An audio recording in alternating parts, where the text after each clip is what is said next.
Donc tu respires normalement, hein, tu n'as rien à changer. Donc là, on installe un masque qui va permettre de mesurer la ventilation et la consommation d'oxygène de Abdallah en plein effort, en altitude simulée. Abdallah respire de l'air appauvri en oxygène, équivalent à celui qu'il respirerait à plus de 5000 mètres d'altitude.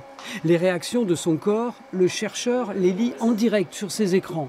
Dans son labo du CHU grenoblois, Samuel Vergès, ex-sportif de haut niveau, mène des recherches depuis 15 ans sur l'hypoxie, c'est-à-dire le manque d'oxygène. Donc jusqu'à quel point on peut s'adapter au manque d'oxygène, mais aussi dans quelle mesure un certain nombre d'entre nous, et c'est ça qui est intéressant, c'est qu'on n'est pas tous égaux face au manque d'oxygène, pourquoi un certain nombre d'entre nous développent ce que l'on appelle des intolérances, des problèmes de santé liés au manque d'oxygène en altitude.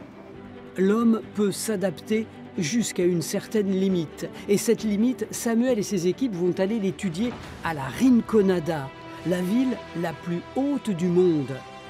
C'est une première scientifique dans un laboratoire grandeur nature. En fait, on pensait même que l'homme ne pouvait pas vivre en permanence au-delà de 5000 mètres.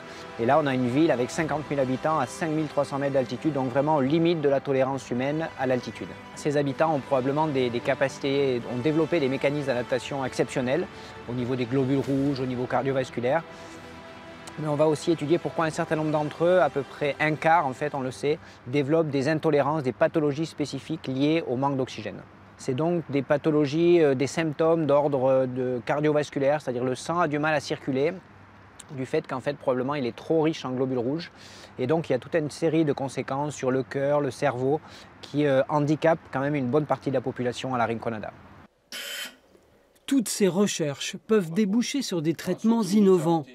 L'hypoxie bien maîtrisée peut aider à soigner, y compris les habitants des plaines. À la phase aiguë d'un infarctus, par exemple, on peut, de façon bénéfique, obliger le muscle cardiaque à s'adapter au manque d'oxygène.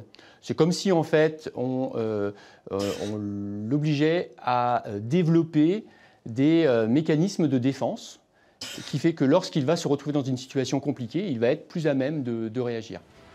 L'expédition 5300 s'envolera le 28 janvier prochain pour une étude sans précédent, une aventure scientifique et humanitaire.